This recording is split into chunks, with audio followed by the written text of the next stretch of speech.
স্বাগত বৈশাখী টেলিভিশনের নিয়মিত আয়োজন ইস্পাহানি মির্জাপুর জিরো আওয়ারে। আপনাদের সাথে আছি আমি জুনায়েদ তালুকদার। দর্শক, এই অনুষ্ঠানে মূলত আমরা সমসাময়িক বিভিন্ন বিষয় নিয়ে কথা বলে থাকি। আমরা আজকের আলোচনার বিষয় নির্ধারণ করেছি রাজনীতির হালচাল। এই বিষয় নিয়ে কথা বলার জন্য স্টুডিওতে আমার সঙ্গে দুজন অতিথি উপস্থিত আছেন। প্রথমেই তাদের সঙ্গে পরিচয় করিয়ে দিতে চাই। আমার সঙ্গে আছেন জনাব হাবিবুর রহমান পলাশ, সিনিয়র সাংবাদিক, এবং আরিফুল ইসলাম আদিব, সিনিয়র যুগ্ম আহ্বায়ক, জাতীয় নাগরিক পার্টি। আপনাদের দুজনকে স্বাগত জানাচ্ছি আমাদের আজকের আয়োজনে।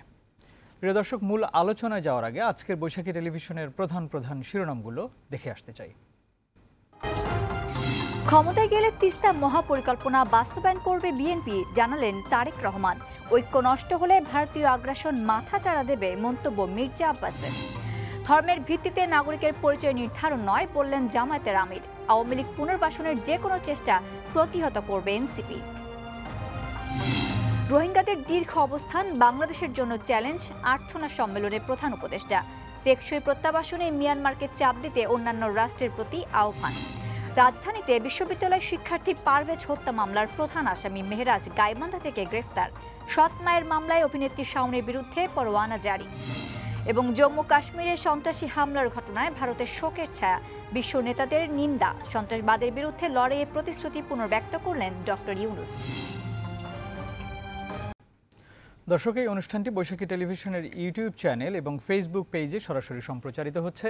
আপনারা সংযুক্ত থেকে প্রশ্ন করতে পারেন এবং মতামত জানাতে পারেন। আমাদের অতিথিরা প্রশ্নের উত্তর দেওয়ার চেষ্টা করবেন। প্রথমে আলোচনাটি শুরু করতে চাই আদিব ভাই আপনাকে দিয়ে।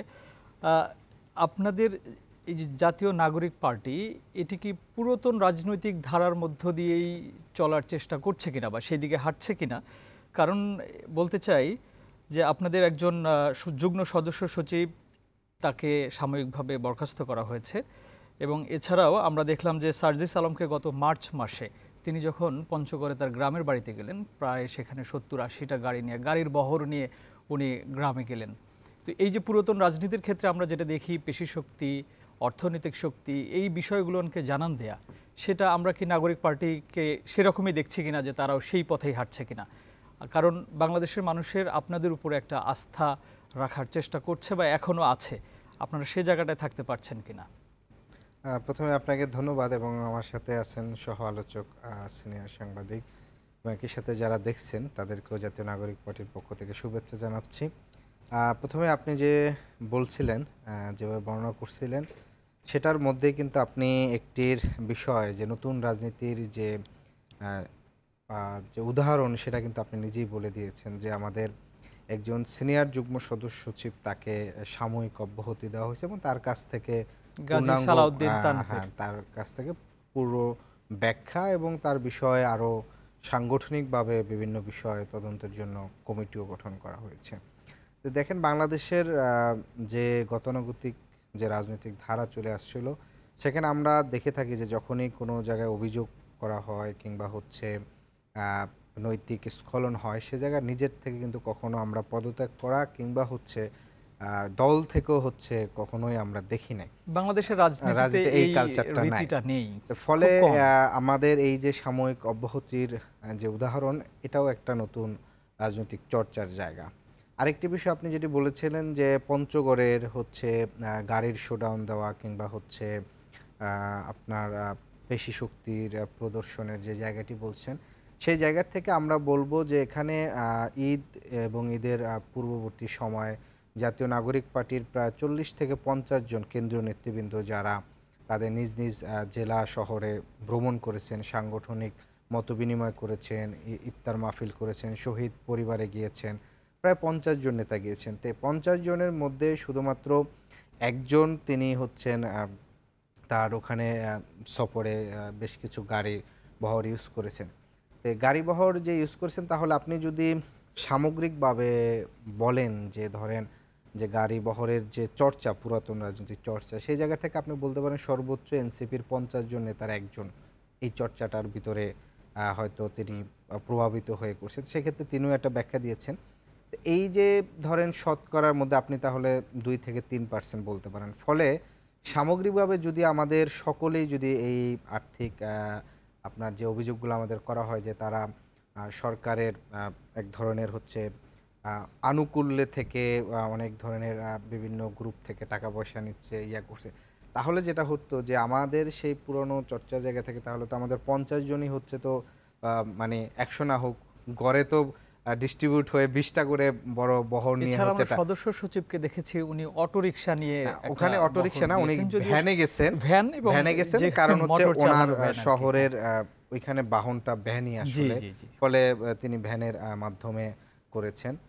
সেই জায়গা থেকে আমরা যেটা বলবো যে এই যে তিনি তার শোডাউনের পরবর্তীতে যেটি হয়েছে যে নাগরিক পার্টির ভিতরের ফোরামেও তাকে এটা নিয়ে তাকে জবাবদিহিতা বলেন কিংবা প্রশ্ন করা, নেতৃত্বকে শুধু সেটাই না, এবং পাবলিকের সামনেও কিন্তু তার একটা জবাব যারা একটা পোস্ট দিয়েছিলেন আরেকজন প্রশ্ন করে করছেন। ফলে আপনি যদি বাংলাদেশের জাস্ট এই দুইটা উদাহরণই, মানে আমি আমাদের আরও অনেক সামগ্রিক উদাহরণ আছে, আমাদের রাজনৈতিক পথ চলা মাত্র শুরু হয়েছে, আমাদের প্রতি জাতির অনেক বেশি প্রত্যাশা, আমাদের প্রতি মানে অন্যান্য দলগুলোর প্রতি যদি তাদের প্রত্যাশা 20 থাকে, আমাদের নিকট তাদের প্রত্যাশা 80, মানে আমি এটা 80 মনে করি অনেক তুলনায়।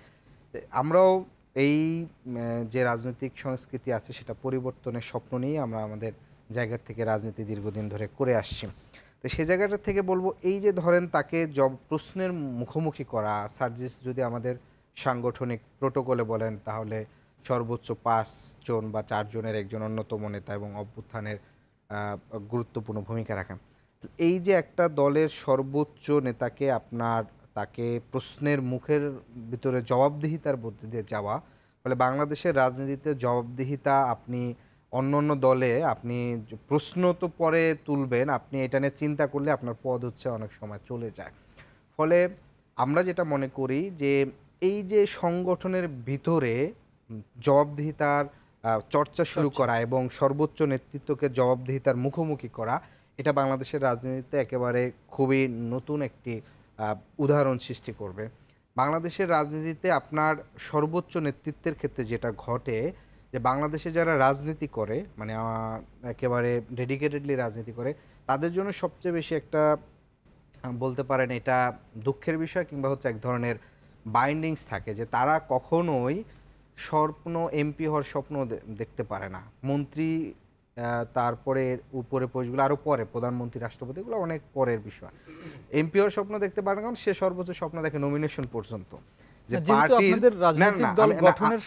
আমি যেটা বলতেছি, আমি সেই জায়গাটা একটু ব্যাখ্যা করতে দেবেন এই জায়গাটা, না হলে আবার অনেকে ভুল বুঝবেন। সেক্ষেত্রে যেটা হচ্ছে যে এখানে যারা রাজনীতি করে বিগত দিন ধরে, সেটা হচ্ছে পার্টি পলিটিক্স, পার্টির আনুগত্য থাকা, পার্টির সর্বোচ্চ লিডারশিপকে স্যাটিসফাইড করা, এবং এটার মাধ্যমে পার্টির রাইট বললে রাইট, রং বললে রং, এই চর্চার মধ্যে দিয়ে তারা তাদের রাজনৈতিক চর্চাটা করে থাকে। ফলে তিনি সর্বোচ্চ ওই যে তার নমিনেশন কনফার্মেশন পর্যন্ত স্বপ্নটা দেখেন। ফলে আমরা সেখানে মনে করি যে একটা পার্টির মধ্যে কখনোই সর্বোচ্চ ক্ষমতা, সর্বোচ্চ ডিসিশন মেকিংটা এক ব্যক্তি কিংবা সর্বোচ্চ 2-3 জনের ভিতর যেন সীমাবদ্ধ না থাকে। ফলে নাগরিক পার্টির এই যে এখন পর্যন্ত যে 45 দিন কিংবা 48 দিনের যে পথ চলা আছে, সেই জায়গার থেকে এখান পর্যন্ত আমাদের কোনো এক ব্যক্তির সিদ্ধান্ত মেকিং কিংবা এক ব্যক্তি নির্ভর অর্থাৎ হয় নাই। মানে আপনি এখানে কোনোভাবে বলতে পারবেন না যে নাহিদের বিকল্পকে, আক্তার হোসেনের বিকল্পকে, কিংবা হচ্ছে সার্জিসের বিকল্প। ফলে না, এটার কারণটা হচ্ছে এইটা আমাদের মনে করি বাংলাদেশের রাজনৈতিক সংস্কৃতি এই জায়গাটা পরিবর্তন হয়। আপনার একটা রাষ্ট্রের রাজনৈতিকবিদরা যদি স্বপ্ন দেখতে পারে যে তার এক সময় গণতান্ত্রিক চর্চা, যোগ্যতার ভিত্তিতে সে এক সময় রাষ্ট্রের সর্বোচ্চ জায়গায় যেতে পারবে, তাহলে 1000 জন স্বপ্ন দেখলে 100 লোক চেষ্টা করলে সেখানে 10 জন লোক যোগ্য হবে। এই জায়গাটা আমি মনে করি। আবার আপনার কাছে আসবো। আমি একটু হাবিবুর রহমান পলাশ আপনার কাছে আসতে চাই, আপনার কাছে একটু নির্বাচন নিয়ে প্রশ্ন করব। বিএনপি নির্বাচনের কথা বলছে, নির্বাচন চাচ্ছে, প্রতিদিনই আমরা যে কনফারেন্সগুলো দেখছি সেখানে বলছেন যে ডিসেম্বরের মধ্যে নির্বাচন হতে হবে বা দিতে হবে। বিএনপি নির্বাচনের কথা বললেই এনসিপি সহ অন্যান্য অনেক রাজনৈতিক দল আছে, সেখানে জামায়াত ইসলামী আছে, আরও অনেকেই আছে, তারা এটাকে নিয়ে অন্যভাবে ব্যাখ্যা করছেন, এটাকে অ্যাকসেপ্ট করতে চাচ্ছেন না। কেন? এটা তো একটা স্বাভাবিক প্রক্রিয়া যে দ্রুত নির্বাচন হবে। ধন্যবাদ আপনাকে এবং একই সঙ্গে আমার সহ আলোচক আরফুল ইসলাম আদিব, একই সঙ্গে ধন্যবাদ যারা এই রাতে বৈশাখী টেলিভিশনের সেটের সামনে বসে দর্শকরা যারা আছেন তাদেরকে আন্তরিক ধন্যবাদ জানিয়ে শুরু করতে চাই। আপনার প্রশ্ন সরাসরি উত্তরের আগে আমি একটু আদিবের আলোচনায় যেতে চাই। আদিব বেশ কিছু প্রসঙ্গ এনেছেন এবং তার যে নবগঠিত রাজনৈতিক দল এনসিপি, আমরা যদি বলি যে 5ই আগস্ট পরবর্তী এবং পূর্ববর্তী নাহিদ ইসলাম বা এই সংগঠনে যারা আছেন তাদের যে অভ্যুত্থান তারা যে ঘটিয়েছেন, শুরু থেকেই তাদের দিকে আমাদের নজর ছিল। 5ই আগস্ট পরবর্তী যখন সরকার গঠন হয়েছে, তারা সরকারে অংশ নিয়েছেন গণ অভ্যুত্থানের নায়কেরা, সেটিও আমরা দেখেছি। এরপরে আমরা বুঝতে পেরেছিলাম যে এই ঘটনার সঙ্গে যারা জড়িত এই মহানায়কেরা একটি দল, রাজনৈতিক দল করবেন। তারপর থেকে তাদের দিকে গণমাধ্যমের জায়গা থেকে আমাদের দৃষ্টিভঙ্গিটা ছিল প্রখর, যে তারা কি করছেন। বাংলাদেশে নতুন একটি রাজনৈতিক দল বা বিকল্প রাজনৈতিক দলের প্রত্যাশা জনমানুষের ছিল এবং সেই জায়গায় নতুন রাজনৈতিক দলটি কি করবেন। আদিব কয়েকটা প্রসঙ্গ তুলেছেন এবং বলার চেষ্টা করেছেন, এটি কেউ করেন নাই। আমি ওই জায়গাটাতে একটু বলতে চাই, আপনাদের রাজনীতির, এনসিপির রাজনীতির বড় চমক হচ্ছে এই প্রথম একজন উপদেষ্টা পদ ছেড়ে নাহিদ ইসলাম তিনি একটি পার্টির জনগণের কাতারে প্রধান হয়েছেন। এটি একদম বিস্ময়কর আমার কাছে মনে হয়েছে। আরেকটি ভালো দৃষ্টান্ত মনে হয়েছে আপনাদের, সেটি হচ্ছে আপনাদের রাজনীতির যেদিন যাত্রা শুরু হয়েছিল মানিক মিয়া এভিনিউতে, সেদিন আপনারা কোনো চেয়ার রাখেননি, আপনারা একসাথে সবাই বসেছেন। জুনায়েদ, আপনি প্রসঙ্গ তুলেছেন কয়েকটি, যে তারা মিছিল করেছেন, গাড়ি মিছিল করেছেন, গিয়েছেন। এরপরে কি আপনাদের রাজনৈতিক চমক ছিল? আপনি যেটা বলছিলেন যে আপনাদের কয়েকজনকে সাসপেন্ড করা হয়েছে, একজনকে, এবং জবাবদিহিতার আওতায় আনা হচ্ছে।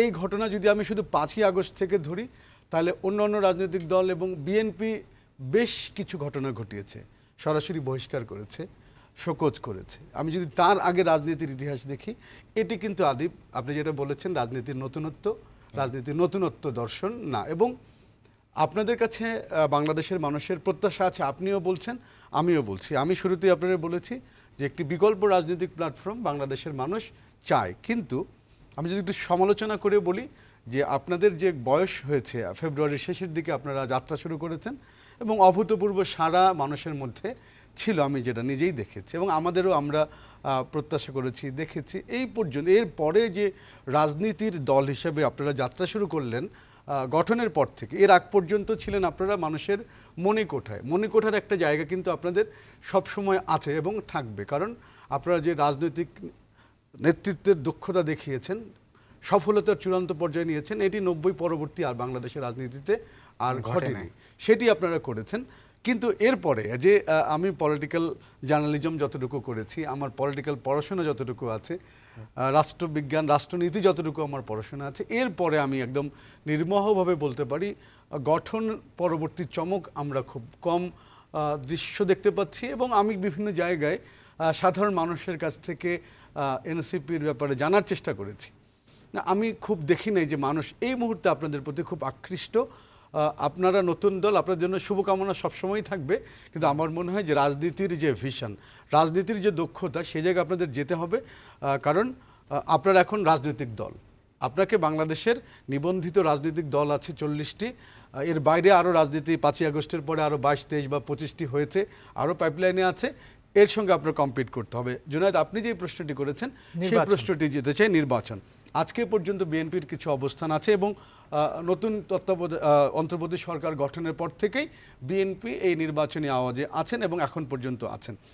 বিএনপি আওয়াজে থাকবেন একটি রাজনৈতিক দল হিসেবে, বিএনপি নির্বাচন চাইবেন, এটা হচ্ছে তার রাজনীতির বৈশিষ্ট্য। এবং রাজনীতিবিদ যারা আছেন, রাজনৈতিক দল, তারা নির্বাচনের মাধ্যমে ক্ষমতায় যাবেন, এটি অযৌক্তিক চাওয়া না, এটাই স্বাভাবিক প্রক্রিয়া। আলোচনার বিষয়বস্তু হচ্ছে যে এই সরকারটা আসলে কার সরকার? এই সরকার কি অন্তর্বর্তী সরকার? তা আমাদের এটা আমরা কি অভ্যুত্থানের পরে কি আমাদের সংবিধান স্থগিত করেছি?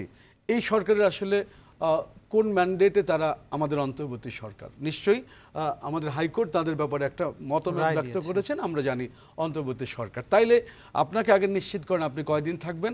আপনার উপদেষ্টারা, এই সরকারের উপদেষ্টারা নির্বাচন নিয়ে নানান ধরনের কথা বলছেন। এবং আমি যদি দায়িত্ব নিয়ে বলি, প্রধান উপদেষ্টার বক্তব্য ছিল যে ডিসেম্বরের মধ্যে নির্বাচন হতে পারে, এখন আবার তিনি বলছেন ডিসেম্বর থেকে জুনের মধ্যে নির্বাচন হবে।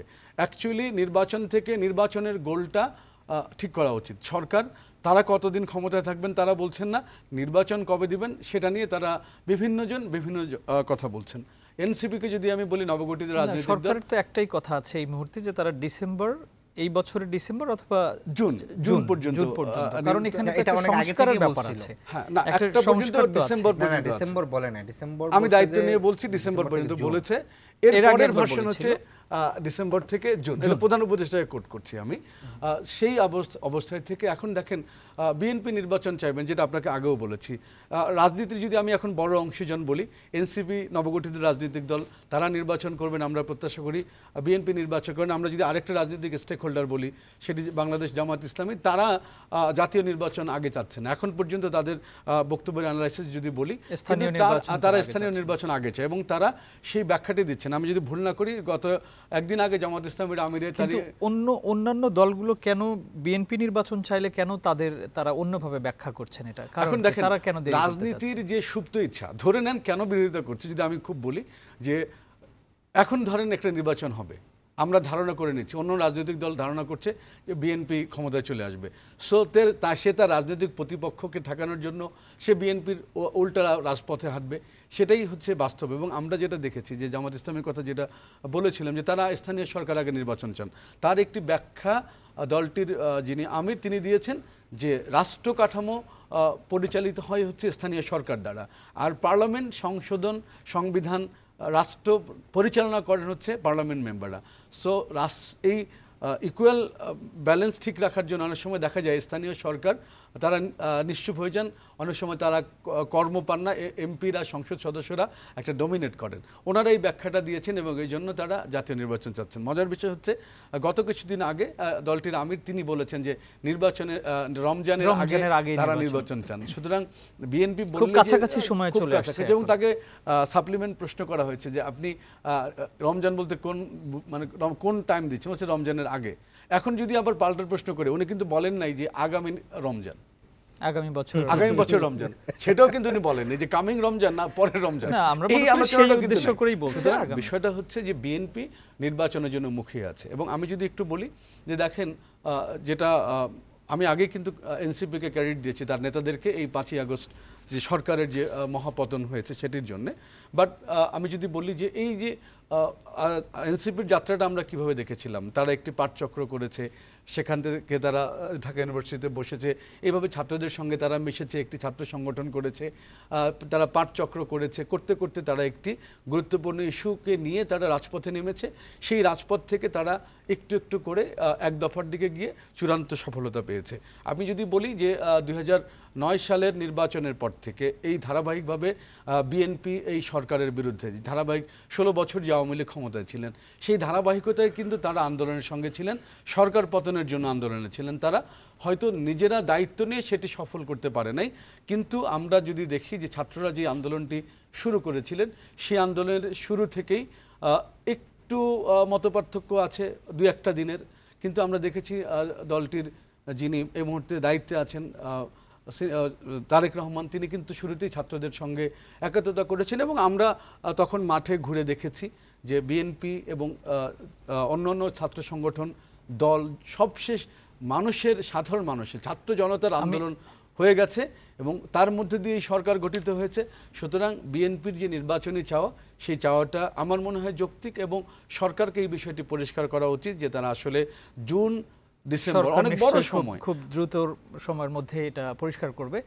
আরিফুল ইসলাম আদিব, এই যে সিচুয়েশন এখন পরিস্থিতি যে তৈরি হচ্ছে, এই পরিস্থিতির মধ্যেই কি আওয়ামী লীগের যে বিচারের কথা আপনারা বলছেন তার আগে নির্বাচন হতে দেওয়া হবে না বা হবে না, এই বিষয়ে কি যদি এই ধরনের সিচুয়েশন তৈরি হয়, তাহলে আওয়ামী লীগের বিচারটা কি না হওয়ার সম্ভাবনা আছে কিনা, এর মাঝে এরকমের পরিস্থিতি দেখছেন কিনা? এখানে আমরা যে দাবিটা জানিয়েছি যে আপনি প্রথমে বলেছিলেন যে নির্বাচন আসলে বা বললে সে জায়গায় আমাদের একটা দ্বিমত থাকে। আমরা নির্বাচন বিষয়ে কখনোই দ্বিমত করিনি। আমরা আমাদের দাবিগুলো খুব স্পেসিফিকভাবে বলেছিলাম যে বাংলাদেশের 54 বছর ইতিহাসে বর্তমানের যে অবস্থানে আছে, এই অবস্থানটা আসলে বাংলাদেশের 54 বছরের অভিজ্ঞতায় পরিবেশ কখনোই হয়নি। এর আগে আপনি বিভিন্ন যে রাজনৈতিক টার্মোয়েল ছিল, সে টার্মোয়েলের মধ্যে এটা খুবই ফুললি ডিফারেন্ট একটি জায়গা। এবং ভাই যেখানে একটা খুব গুরুত্বপূর্ণ লাইন বলেছেন যে গত 15 বছর ধরে বিএনপির যে সরকার বিরোধী যে আন্দোলন ছিল এবং 15 বছরে তাদের বিচার বহির্ভূত হত্যাকাণ্ড, গুম খুনের মধ্য দিয়ে তারা যে নিপীড়ন নির্যাতনের মধ্য দিয়ে গিয়েছেন, সে জায়গায় তিনি সর্বশেষ লাইনটা বলেছেন যে হয়তো নিজেরা দায়িত্ব নিয়ে সরকারের চূড়ান্ত পতনের জায়গায়, নেতৃত্ব জায়গাটা হয়তো দিতে পারে না, কিন্তু এখানে তারা অভূতপূর্বভাবে অংশগ্রহণ করেছে। এটা সত্য কথা। আমরা কিন্তু সেই জায়গাটি বলেছিলাম যে আপনি দেখবেন 7ই জানুয়ারির আগে একটি প্রোগ্রামে বিএনপির মহাসচিব তিনি নিজেই বলেছিলেন যে আমাদের তরুণরা কেন রাজপথে আসছে না, আমরা কেন তরুণদের একটি জাগরণ দেখছি না, তরুণরা না জাগলে। এবং সেই সময়ের আন্দোলনে বিএনপি তো সবসময় তরুণদেরকে আহ্বান জানাচ্ছ, না হলে তরুণরা না জাগলে সরকার ফেসিবাদ বিদায় হবে না। তাহলে আপনি দেখেন যে পুরো এই যে সরকার যে একটি পতন হয়েছে, এখানে অনেকে নানা জনে নানা ক্রেডিটের বিষয় বলে, কিন্তু আমি যেটা মনে করি যে পুরো আন্দোলনটাকে একত্রিত করেছে এখানকার মৃত্যু এবং রক্ত। এত মানুষ মৃত্যুর এবং রক্তের মুখোমুখি এবং সাক্ষী হয়েছে, যার ভিতর থেকে বিবেক বোধটা হচ্ছে রাজপথে চলে আসে, তাকে ভিতর থেকে তাড়না আসছে। আরেকটি বিষয় হচ্ছে, আমি যদি এখানে পুরো স্টেক হোল্ডার আকারে ধরি, তাহলে আপনি দেখবেন সকল বিদ্যমান রাজনৈতিক দল মিলে একটা স্টেক হোল্ডার, কারণ তারা কিন্তু এর আগে সরকার বিরোধী আন্দোলন করছে, সফল হয় না।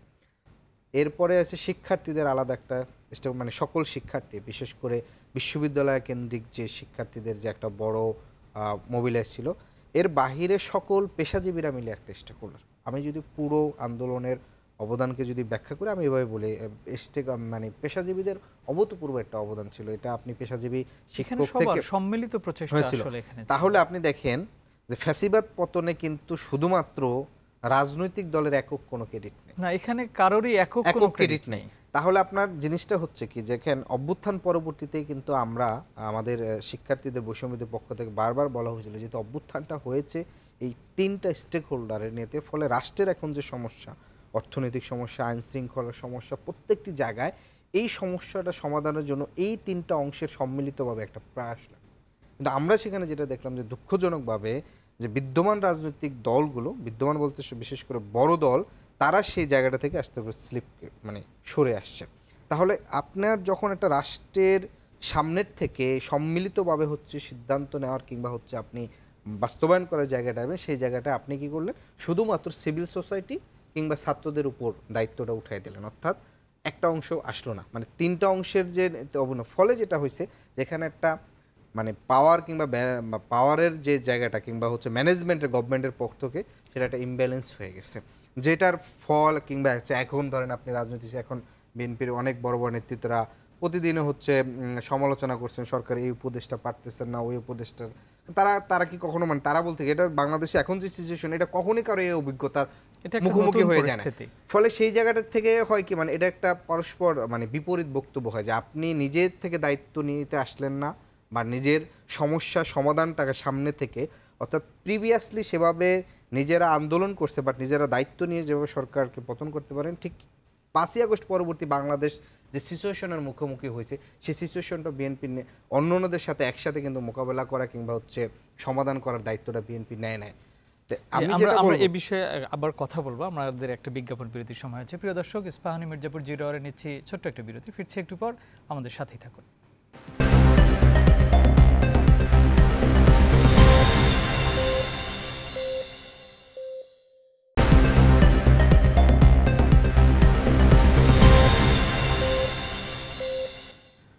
আবারও স্বাগত ইস্পাহানি মির্জাপুর 0 আওয়ারে। প্রিয় দর্শক, আমরা কথা বলছিলাম রাজনীতির হালচাল নিয়ে। হাবিবুর রহমান পলাশ, আপনার কাছে আবারও একটু আসতে চাই। আজকে উত্তরবঙ্গে তারেক রহমান একটা মিটিংয়ে যুক্ত হয়েছিলেন ভার্চুয়ালি, এবং তিনি সেখানে বলেছেন যে শিক্ষিত বেকার ভাতা চালু করবেন তিনি, যেহেতু বিএনপির অনেক নেতাকর্মী এত বছর চাকরি করতে পারে নাই, বিভিন্ন ইন্টারভিউ দেওয়ার পরেও তাদেরকে চাকরিতে ডাকানো হয়নি, যখন দেখেছে যে তারা ভিন্ন রাজনৈতিক মতাদর্শে বিশ্বাসী, তাদেরকে ডাকা হয়নি। এবং ওখানে আরেকটা জিনিস বলেছেন যে আমরা অন্য কোনো রাজনৈতিক প্রতিহিংসা এবং প্রতিশোধে যাব না, আমাদের বিএনপির যে 31 দফা আছে, আমরা সেই 31 দফাকে পূরণ করে মানুষের সাথে থাকতে চাই, পাশে থাকতে চাই। কিভাবে দেখছেন? ধন্যবাদ আপনাকে, চমৎকার প্রসঙ্গ আপনি তুলেছেন। এবং আমি যদি একটু বলি যে 5ই আগস্ট পরবর্তী যে সময়টা বা তার আগে থেকে, এবং এই অন্তর্বর্তীকালীন সরকার যাত্রা শুরু করার পর থেকে তারেক রহমান তার দলের নেতাদের সঙ্গে নিয়মিতভাবে লন্ডন থেকে ভার্চুয়াল কনফারেন্সে যুক্ত হচ্ছেন এবং নীতি নির্দেশনা দিচ্ছেন। এবং স্পেশালি জুলাই আগস্ট গণঅভ্যুত্থানে যারা নিহত হয়েছেন সে সকল পরিবারের কাছে তার পক্ষ থেকে সমবেদনা উপঢৌকন সেগুলো পৌঁছাচ্ছেন। এটি একটি ভালো লক্ষণ আমার মনে হয়েছে। এবারে আপনি যেটা বললেন, আমি যদি বলি, আপনি নিশ্চয়ই জানেন যে বিএনপির তার জিয়াউর রহমানের রাজনীতি 19 দফার উপরে প্রতিষ্ঠিত এবং সেই জায়গা থেকে 5ই আগস্ট পরবর্তী সময় আনুষ্ঠানিকভাবে ওই 19 দফাকে রেখে বিএনপি তাদের যে দফা অ্যামেন্ডমেন্ট করে সেটা 31 দিয়েছেন। 31 দফায় এই মুহূর্তে বিএনপি আছেন এবং এই 31 দফাই হচ্ছে তাদের আগামী পার্লামেন্টের ভিশন। আজকে যে সংস্কার হচ্ছে, বিভিন্ন সংস্কার হচ্ছে, বিভিন্ন প্রস্তাবনা পাচ্ছি, আমার কাছে মনে হয়েছে যে বিএনপির অভ্যন্তরীণ একটি সংস্কার এটি, কারণ তারা জিয়াউর রহমানের 19 দফাকে রেখে যুগ উপযোগী করে আবারও 31 দফায় এসছেন এবং এই 31 দফাকে এখন তারা সাংগঠনিকভাবে তাদের যে জেলা, উপজেলা, বিভাগীয় পর্যায়ে নিয়ে যাচ্ছেন এবং সেই ধারাবাহিকতায় জনাব তারেক রহমান ভার্চুয়ালি যুক্ত হচ্ছেন, নির্দেশনা দিচ্ছেন এবং জনগণের পাশে বিএনপিকে থাকার জন্য বলছেন এবং তার যে কর্মসূচিগুলো তারেক রহমানের অতীত, বর্তমান, 5ই আগস্ট পরবর্তী তার একটি বর্ণাঢ্য রাজনৈতিক দর্শন আছে এবং তার দল বাংলাদেশের, যদি আমরা বলি বৃহৎ রাজনৈতিক দল, বৃহৎ জনপ্রিয় দল, একটি আলাদা বৈশিষ্ট্য জনপ্রিয়তা আছে শহীদ রাষ্ট্রপতি জিয়াউর রহমানের, মানুষের মাঝে আরেকটি গ্রহণযোগ্যতা আছে বেগম খালেদা জিয়ার। এই তাদের সুযোগ্য সন্তান হিসাবে তারেক রহমানেরও একটি গ্রহণযোগ্যতা রয়েছে এবং তরুণ প্রজন্মের মাঝে তারেক রহমান বেশ গ্রহণযোগ্য এবং বিএনপির যে রাজনীতি চলছে তারা কিন্তু তাকিয়ে আছেন যে এই তারেক রহমান কবে আসবেন। সেদিন হয়তো বাংলাদেশে আরও একটি রাজনীতির দর্শন দেখতে পারবেন, মানুষ জনস্রোত দেখতে পারবেন, সেই অপেক্ষাটাই আছে। সো তারেক রহমান তিনি প্রতিনিয়তই, আমার যতটুকু মনে পড়ছে, প্রতিনিয়তই তিনি যুক্ত হচ্ছেন, নির্বাচন নিয়ে কথা বলছেন, শরিক রাজনীতি নিয়ে কথা বলছেন, নবগঠিত রাজনৈতিক দল নিয়ে কথা বলছেন। সর্বোপরি তিনি তার ভিশন, মিশন, ক্ষমতায় গেলে তারা কি করবেন, ফাউন্ডেশন করবেন, পাশে দাঁড়াবেন, ক্ষতিগ্রস্তদের পাশে দাঁড়াবেন, সব মিলিয়ে তিনি যে কাজগুলো করছেন প্রতিষ্ঠিত সত্য, কিন্তু বিষয়টা হচ্ছে এগুলো বাস্তবায়নের জন্যে ক্ষমতায় যেতে হবে বা সরকারে যেতে হবে। এখন অনেকেই আবার সমালোচনা করার চেষ্টা করেন যে অনেক কথাই তো বলা যায়। আমি যদি একটু আগের সরকারের সমালোচনা করে বলি যে তারা তো কমিটমেন্ট দিয়েছিলেন 10 টাকা সেরে চাল খাওয়াবেন, তারা কি খাওয়াতে পেরেছিলেন? বাংলাদেশের ইকোনমি যে সাইজ, আমরা যে অবস্থানে রেখে গিয়েছি, আমাদের অর্থনীতি আমরা যদি টালমাটাল বলবো, এখন থেকে হিউজ পরিমাণে টাকা পাচার হয়েছে বাংলাদেশ থেকে। সো ইকোনমি, আপনার দুর্নীতি দমন কমিশন থেকে, আপনার যেহেতু এই রিলেটেড, দুর্নীতি দমন কমিশন থেকে আজকেও 70 জনের কাছে চিঠি দেওয়া হয়েছে। দুবাইতে তাদের অনেক টাকা, অনেক ব্যবসা সেখানে দুবাইতে তারা। আপনি শুধু দুবাই বলছেন, শুধু দুবাইতে, আপনি মালয়েশিয়া দেখেন, দুবাই দেখেন, আমাদের সুইস ব্যাংকের কথা তো আর বলাই দরকার নেই। ঠিক আছে, এই টাকা পাচারের নতুন গন্তব্য ছিল, নতুন গন্তব্য তৈরি করেছে যারা, এই যে এই রাষ্ট্রগুলো যারা এরকম সুযোগ সুবিধা দেয়। মানে আমি যদি আপনাকে বলি যে আমি এই টাকা পাচার বা সেকেন্ড হোম, মানি লন্ডারিং বা ওই দেশে গিয়ে প্রতিষ্ঠিত হবেন, আমি আমার রিপোর্টিং ক্যারিয়ার এরকম অনেকের পিছনে রিপোর্টিং করার জন্য গিয়েছিলাম, আমি দেখি নাই তারা কিন্তু সেখানে তাদের উল্লেখযোগ্য কোনো সাফল্য আছে। আমাদের প্রথম গন্তব্য তো আমাদের সুইস ব্যাংকে টাকা রাখার গল্প আপনি জানেন, এরপরে আমাদের হাব হয়ে গেল হচ্ছে মালয়েশিয়া, এরপরে আমরা দুবাই, কাতার, অন্যান্য ইউরোপ, সিঙ্গাপুরেরও একটা আছে এবং আমাদের বড় পাচারকারীরাই তো ওই দেশটিতে আশ্রয় নিয়েছেন বা সেখানে শিল্প কারখানা গড়ছেন। তো আমাকে যেটি তারেক রহমান প্রসঙ্গে যদি আপনি বলেন, একটু ছোট করে বলবেন। আমরা না, নির্বাচন হোক, নির্বাচনে তারা যদি সরকার গঠন করতে পারেন তখনই এই যে তারা করছেন, করবেন, সেটির সমাধান করতে হবে। কিন্তু আমার প্রথম এবং পরামর্শ হচ্ছে মাঠ পর্যায়ে আপনাদের যারা সমর্থক আছেন, কর্মী আছেন, তাদেরকে সামলাতে হবে। যেই বদনামগুলো এরই মধ্যে হয়ে গেছে সেই জায়গায় নজর দেন, মানুষের আস্থা অর্জন করেন। আগে নির্বাচন আসুক, নির্বাচনে সরকার গঠন করেন, তারপরেই আপনার কমিটমেন্ট সেটি বাস্তবায়নের জন্য আপনাকে দৃঢ় সিদ্ধান্ত নিতে হবে। ধন্যবাদ আপনাকে। বিএনপির ভারপ্রাপ্ত চেয়ারম্যান বলেছেন যে পজিটিভ রাজনীতির কথা বলেছেন, কিন্তু আজকে আমরা একটা দেখলাম যে সার্জিস আলম উনি উত্তরায় একটা প্রোগ্রামে গিয়েছিলেন, সেখানেও বলেছেন যে আওয়ামী লীগ বিএনপি নির্বাচন করে আওয়ামী লীগকে পুনর্বাসন করতে চাইছে এবং বিএনপি বিভিন্ন জায়গায় মামলা বাণিজ্য করছে। উনি সরাসরি এই কথাটি বলেছেন। এটা কি রাজনৈতিক কথা নাকি আসলে উনি জেনেই বলেছেন যে বিএনপি মামলা বাণিজ্য করছে বা আওয়ামী লীগকে পুনর্বাসিত করার জন্য চেষ্টা করছেন নির্বাচনের কথা বলে? উনি যে বক্তব্যটা দিয়েছেন হয়তো আপনি শুনেছেন, তিনি জবাব দিলে আরো ভালো করে তার জায়গা থেকে দিতে পারতেন, কিন্তু আমাদের বাস্তবতা থেকে যেটা দেখেছি সেটা হচ্ছে যে ধরেন আগস্ট পরবর্তীতে প্রত্যেকটা থানা পর্যায়ে যে থানাগুলো ছিল সেই থানাগুলোতে যে মামলাগুলো হয়েছে, আমাদের নিজেদেরই বেশ কয়েকটি থানার আমাদের অভিজ্ঞতা হয়েছে যে মামলার ক্ষেত্রে আমরা যেটা দেখেছিলাম যে স্থানীয় পর্যায়ে যারা থাকেন তাদের হচ্ছে যে দেখা যাচ্ছে যে এমনও ঘটনা ঘটছে, যেমন আমার সম্ভবত মিরপুর মডেল থানায় এরকম একটি ঘটনা ঘটেছে যে ধরেন ভিকটিমের মানে যে শহীদ হয়েছে তার মার কাছ থেকে বা পরিবারের কাছ থেকে কোনোভাবে তথ্য নিয়েছেন, তিনি আসলে মামলাটা করেননি। কারণ হচ্ছে ভিকটিম পরিবাররা এত ট্রমাটাইজড, মানে যারা আসলে ছেলে হারিয়েছে, স্বামী হারিয়েছে যারা, কিংবা মানে তারা আসলে এত কনসার্ন হয়ে, কিন্তু দেখা যাচ্ছে যে মামলা যে করেছে তা সে নিজেও জানে না যে তার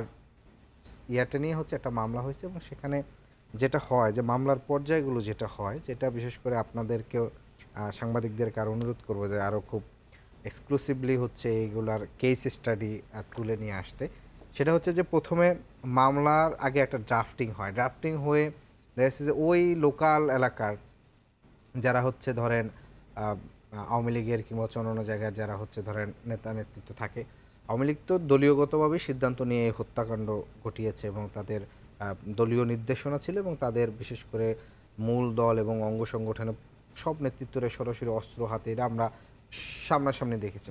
তখন হয় কি বিভিন্ন জনকে হচ্ছে ধরেন রিস্ক করার চেষ্টা করে যে এই মামলায় নাম যাচ্ছে এক ধরনের। দেন হচ্ছে যখন মামলাটা ড্রাফটিং হয়ে যায় এরপরে আবার দ্বিতীয় দফা আরেক দফা যোগাযোগ হয় যে মামলায় নাম কাটতে হলে এই লাগবে। তো এইটা আমি স্পেসিফিকভাবে শুধু দলের ক্ষেত্রে বলবো না, রাজনৈতিক জায়গাতে বিচ্ছিন্ন ঠিক না, এরকম অনেকগুলো ঘটনায় ঘটেছে এবং বড় ঘটনা এই জায়গাটিতে ঘটে। আরেকটি বিষয় গুরুত্বপূর্ণ দেখবেন, বিশেষ করে এটা আমরা যেহেতু এই সাংবাদিকতা জায়গায় আছি, দেখবেন যে এই অভ্যুত্থান পরবর্তীতে সময় বেশ অনেক জায়গায় হুটহাট করে বিভিন্ন জায়গায় অনেক সাংবাদিকদের নামে মামলা হয়েছে এবং তাদেরকে বিভিন্ন হত্যা চেষ্টা মামলা কিংবা নানা ধরনের মামলায় তাদের নামগুলো গিয়েছে। অনেকাংশ কেসে যেটা দেখা গেছে যে ধরেন একটা হাউজে একজন দায়িত্ব আছে, তাকে আরেকজন টেক ওভার করতে চায়, দেখা গেছে আরেক জায়গায় মামলা হয়েছে সেখানে নামটা। কারণ সামগ্রিকভাবে যেটা হচ্ছে যে ফলে সাংবাদিকদের মধ্যে একটা পারসেপশন তৈরি হয়েছে যে এরা তো যেহেতু ছাত্ররা যেহেতু গভর্নমেন্ট পরিবর্তন করছে, ফলে এইটার সাথে মনে হয় সকল ছাত্ররা হচ্ছে আপনার জড়িত বা ছাত্ররাই হচ্ছে সাংবাদিকদের নামে মামলা দিচ্ছে এবং এই পারসেপশনটা কিন্তু অনেক জায়গায় আছে। ফলে আমি যেহেতু আগস্টের পরবর্তীতে আমার কাছে স্পষ্ট মনে আছে যে আমরা যখন হচ্ছে লিয়াজু কমিটি আমাদের ছিল, তখন প্রথম 6 সদস্যের আমাদের সমন্বয়ক যিনি পরবর্তীতে উপদেষ্টার দায়িত্ব নিয়েছেন আর কি, তো সেই জায়গা থেকে আমি সেই লিয়াজুর ভিতরে আমার দায়িত্ব ছিল তথ্য গবেষণা সে জায়গার থেকে। ফলে আমাকে প্রায় অনেক সম্পাদক কিংবা হচ্ছে ফোন দিতেন যে আমার নামে অমুকের নামে মামলা হচ্ছে না, কারণ তারা ভাবতেন যেহেতু আমি বৈষম্যবিরোধী ছাত্র আন্দোলন তখন লিয়াজু কমিটির তথ্য দেখতাম যে আমার মনে হয়, তো আমাদের জায়গা থেকে কিন্তু ওই সুযোগ সন্ধানী কিছু মানুষ তো সব সময় ছিল, তারা এখনো আছেন। যে এই যে প্রত্যেকটা সেক্টরে কিন্তু এরকম মানে স্থানীয় মামলার ক্ষেত্রে যেটা হয় স্থানীয় একটা পলিটিক্স থাকে, ওই স্থানীয় পলিটিক্সের একটা সমীকরণ থাকে, এগুলো শুরু আমরা আশা করব এই জায়গাটা হচ্ছে আপনার, কারণ যেহেতু লোকালি ওই জায়গায় বিএনপি এখন আছে প্রত্যেক থানায়, ফলে অন্য দলের করার সুযোগও নাই, কারণ অন্য দল এখান থেকে শুরু করব। প্রিয় দর্শক, নিচ্ছি আরো একটা বিরতি, ফিরছি একটু পর, আমাদের সাথেই থাকুন।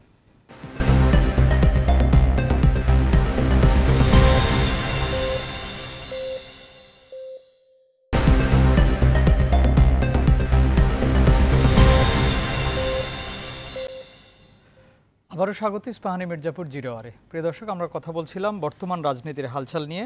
আবারও হাবিবুর রহমান পলাশ আপনাকে দিয়ে শুরু করতে চাই। সমমনা 5টা ইসলামী দল এক বাক্সে ভোট পাঠাতে ঐক্যমত্য পোষণ করেছেন এবং এখন সব রাজনৈতিক দলগুলো কিন্তু ইসলামিক দলগুলোর কাছে যাচ্ছেন এবং মিটিং করছেন, তাদের সঙ্গে রাখার চেষ্টা করছেন। এখানে একটু আরেকটা জিনিস আপনাকে বলে রাখি, ইসলামী আন্দোলনের আমির সৈয়দ মোহাম্মদ রেজাউল করিম এবং গণ অধিকার পরিষদের সভাপতি নুরুল হক নূর তারা জাতীয় নির্বাচনের আগে স্থানীয় নির্বাচনের কথা তারা বলেছেন, তারা আজকে মিটিং করেছেন। এই যে সমমনা দলগুলো এখন ছোট ছোট দলগুলো এক হওয়ার চেষ্টা করছেন এবং রাজনীতির মাঠে তারা একটা শক্ত অবস্থান তৈরি করার চেষ্টা করছেন, এটা তো নিশ্চয়ই সামনে যে ভোট হচ্ছে এইটাকেই কেন্দ্র করে কেমন দেখছেন আপনি এই ব্যাপারগুলো এখন? ধন্যবাদ আপনাকে, একদমই চমৎকার বলেছেন আপনি, এবং আমিও এই বিষয়গুলো দেখছি এবং এটা ধারাবাহিকভাবে আমরা যখন থেকে আছি গণমাধ্যমের সঙ্গে। ধর্মীয় রাজনীতি বাংলাদেশের একটি অবস্থান আছে এবং রাজনীতি যখন নির্বাচন আসে তখন এই ধর্মীয় রাজনৈতিক দল বলেন, অন্য ছোট রাজনৈতিক দল বলেন, তারা বিভিন্নভাবে একত্রিত হন এবং একটি রাজনৈতিক গেম বা রাজনীতির খেলাই বলেই আমার কাছে মনে হয়েছে। আপনি যেটা বলছেন, সমমনা 5টি রাজনৈতিক ইসলামিক দল তারা একত্রিত হয়েছেন এবং তারা বলেছেন যে তারা এক বাক্সে তাদের ভোট যাবেন। নুরুল হক নুরুর দল, চরমনায়ের পীর সাহেবের দল, তারা আবার বলেছেন যে তারা স্থানীয় সরকারের নির্বাচন আগে চান।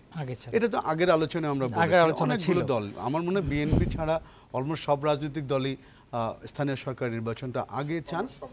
হ্যাঁ, সো এবং সংখ্যানুপাতিক ইলেকশন, দ্বিকক্ষ বিশিষ্ট পার্লামেন্ট, এগুলো আছে।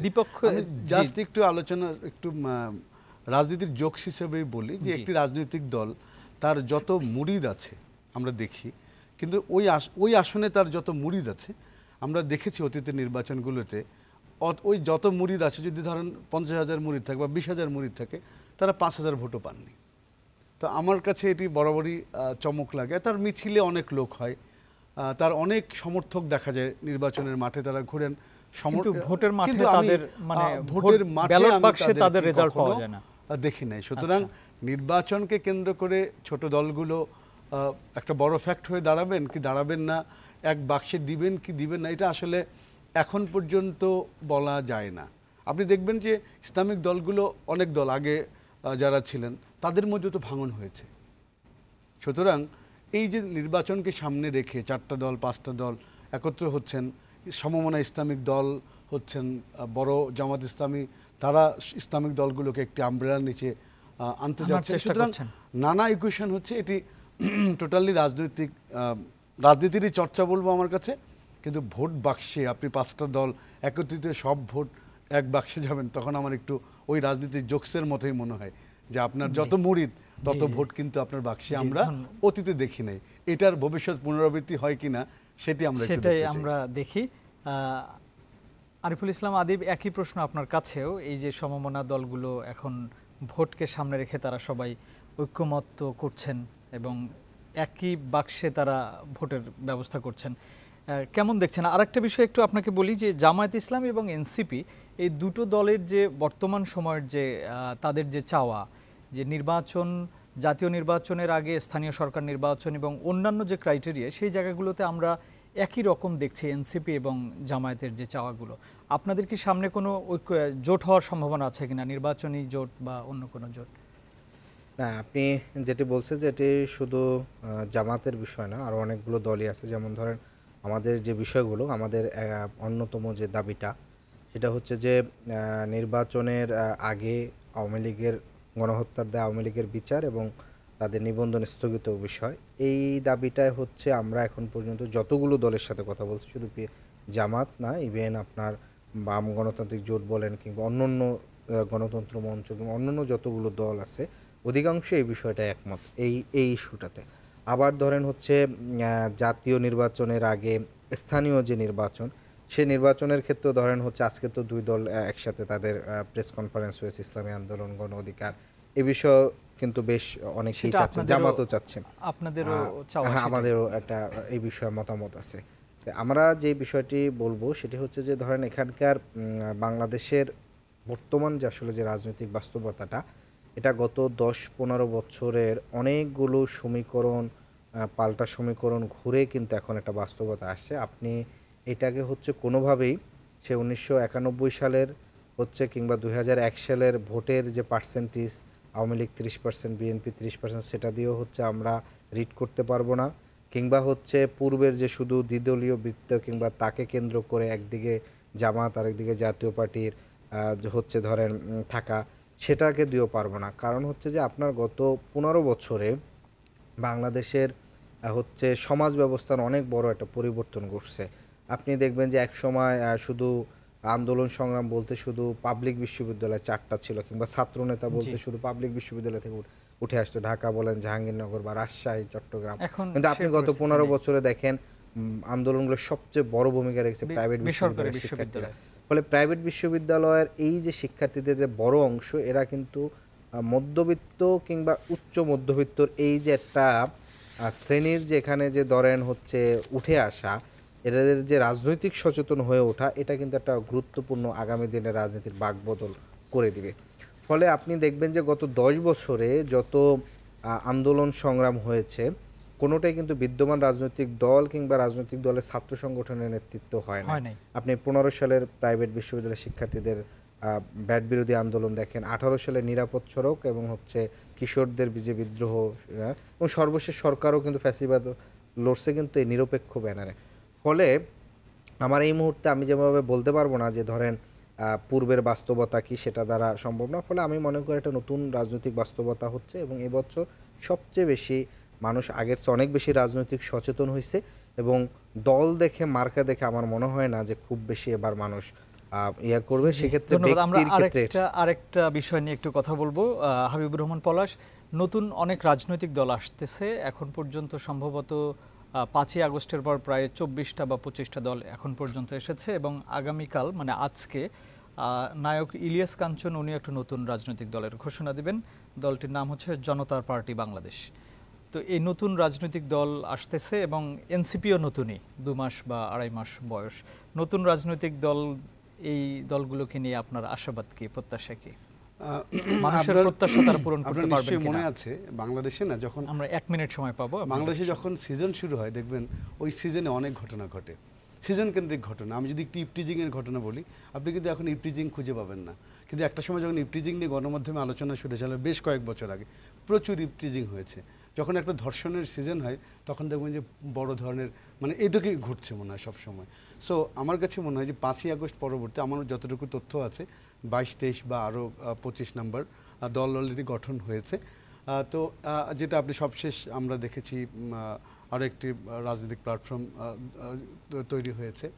তো আবার যেটা আপনি বললেন যে ইলিয়াস কাঞ্চন, নায়ক ইলিয়াস কাঞ্চন, তিনি আরেকটি দল গঠন করবেন। প্রথমত হচ্ছে বাংলাদেশের সংবিধানে যেহেতু ক্রাইটেরিয়া নাই যে কে দল করতে পারবেন কে করতে পারবে না, যেহেতু এটা উন্মুখ, সেজন্য যারা রাজনৈতিক দল করতে চান গণমাধ্যমের জায়গা থেকে আমরা তাদেরকে ওয়েলকাম করতে চাই। কিন্তু আমার কথা হচ্ছে আপনার রাজনৈতিক বাস্তবতা কি, কেন আপনি রাজনৈতিক দলটি আপনি করতে চান, আপনার ভিশনটা কি? ইলিয়াস কাঞ্চন জনপ্রিয় নায়ক ছিলেন, এবং তিনি সড়ক আন্দোলন নিয়ে, নিরাপদ সড়ক আন্দোলন নিয়ে তিনি আইডল বাংলাদেশের।